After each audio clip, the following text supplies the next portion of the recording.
Hey y'all, so I actually have been just kind of brainstorming what my next video was going to be about, but of course something else came up today that just kind of triggered my thoughts. Um, so today, and it actually makes me slightly emotional, and not because it hurts my feelings, but because of the situation. So I'm going to try to get through this and tell you all what happened to me today. So, as most of y'all know, I work for an IT company, and the type of work that I do tends to involve some government contracting. So, with that said, I just so happened to be in a meeting today with my technical account manager, who basically gave me some feedback and just an update to from the government customer of what their experience is like with our team members. So each individual team member had their one-on-one to find out the information.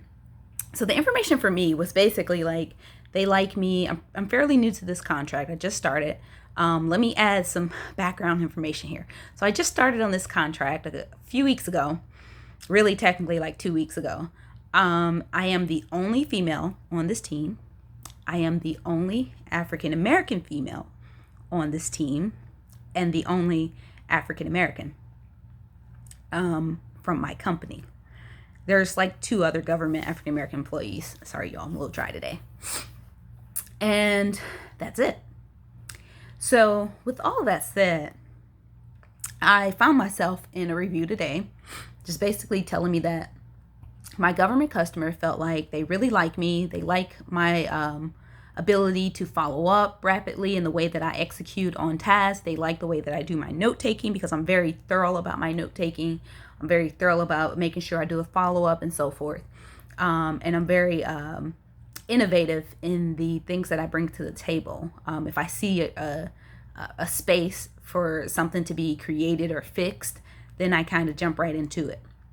So one thing I noticed on my team was that we're not really using DevOps, which is like development operations, essentially is what it is. Basically, it's like Scrum and Agile software stuff. Basically, it's a way that we are able to do our work in a timely fashion with project management and organization to it. So I offered to take on this task and create that space for my team.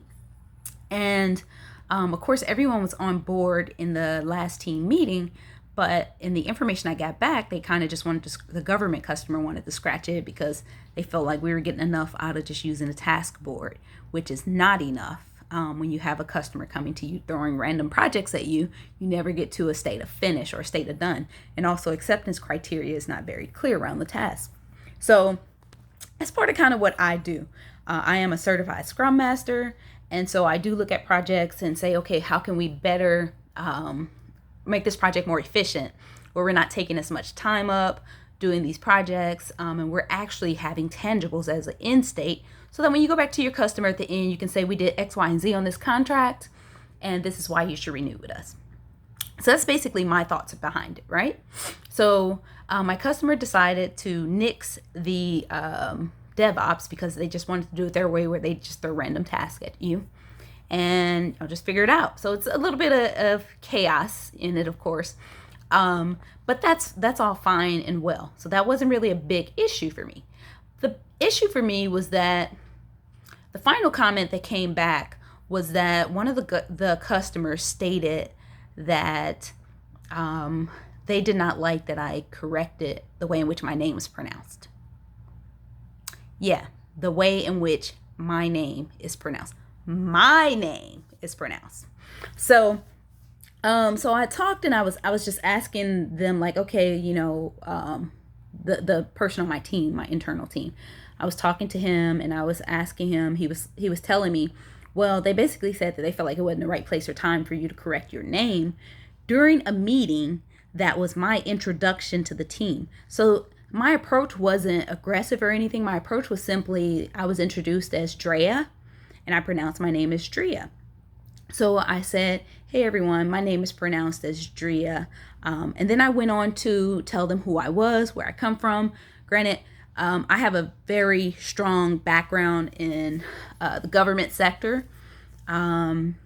as a former military person as well as a contractor. And I have a pretty sturdy background in my technical side as well for the tool that I assist with.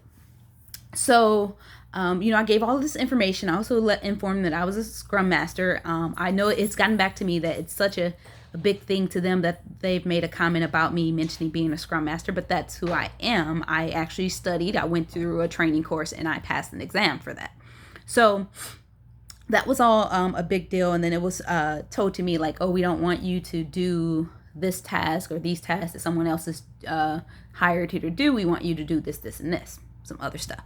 And granted, they've been in meetings with me all week, y'all, telling me exactly what it is that they want me to do on these particular tasks that would fall into this other person's realm. Now, what I'm not going to do is somebody else's work and something else. That's what I'm not going to do when you're paying for all these additional duties. I'm not at the bottom end. I'm, pretty mid-career, I guess you'll say. That I'm not at the bottom trying to climb up. That I'm going to allow someone to overwork me, underpay me, or anything crazy. So, I listened to everything they said. And the other comment that was made was that when I corrected them on the way in which they pronounced my name, that it scared them. This is a black man making this comment, by the way. Just FYI, because I know sometimes people think that like white people find black women intimidating, so forth, blah, blah, blah. This is a black man who said this, actually. That I came off kind of scary by correcting them on the proper way in which to say my name.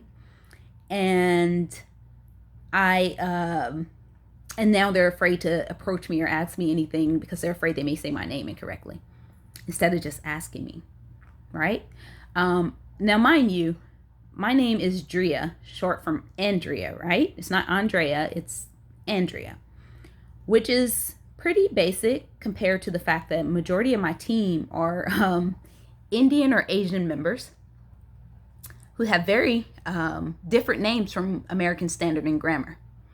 So saying some of their names, I literally take out the time to ask people how to pronounce their names. I will spell it phonetically back to them and ask them, hey, is this the proper way to say your name?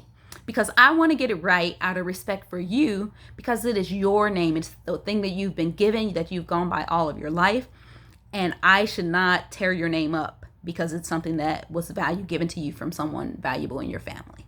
That's my personal take on it. So with that said, I went and I stopped the conversation with my Tim and I said, okay, I kind of have a problem with this because it's my name.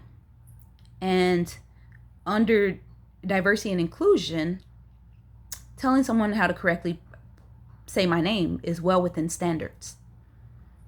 And they explained, I'm not offended at all, because they were actually the person who said my name wrong. And they were like, I'm not offended at all. I completely get what you're saying. You're absolutely correct. But the customer had an issue with that. And, customers, sometimes they can be finicky, so forth, blah, blah, blah. But that was their interpretation. So I know this is a long video to get to this comment, but what I'm saying is that I didn't feel like it was really about the name. I think it was about me being a strong black woman coming onto a team and being one of only. And basically, indirectly for me, it felt like I was being told that you need to shut up and not have such a big voice and be who we call you. And that's not me. And I will never do that. And I will never allow anyone to bring me to that state. I am Andrea. I am Draya, and those are the two names that I should be addressed by. Now, I took it very personal. It wasn't even about the name, because I tell people my name and they say, oh, okay, and they mess it up again, and that's fine. But as a first-time introduction, I generally always tell people the proper way to say my name. My name has a value to me because my aunt, who has long gone from this earth, gave me my name. My name is representative of all of the struggles that my family had to go through, my family have gone through And yet I am in these environments that I was never meant to be in based upon my life. And the fact that I'm here, I am not going to allow someone to call me any other thing but my name in the way in which it is pronounced. Don't ever settle yourself down for a paycheck or for anything else because somebody else needs to feel comfortable because they're insecure about whatever the case may be. I was very bothered by this today. Like, it almost brings me to tears because I interpreted it a different way. It wasn't about the name. It was about the fact that, one, I'm the only female on this team. Two, you have at least 5 other people on the team with extremely difficult names, and yet you don't mispronounce their names or anything of the sort. So for me to be told, basically, I'm intimidating and scary because I will not lower my standards for me to be anything you want me to be, but who I am, it's a no-go for me. Don't let a paycheck or anything else lower your standards. I mean, granted, I know sometimes we got to do for our little ones, but don't let anything like that bring you to a lower standard because it's unfair.